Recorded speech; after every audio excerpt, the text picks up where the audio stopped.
കുലവതി മകുട ശിരോമണിയാകിയ ഉലകുട പെരുമാ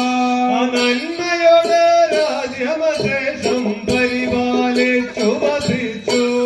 നന്മയുടെ രാജ്യമശേഷം പരിപാലിച്ചു വസിച്ചു ഉലകുട പെരുമാളുടെ രാജ്യം വെട്ടിയടക്കുവതിങ്ങായി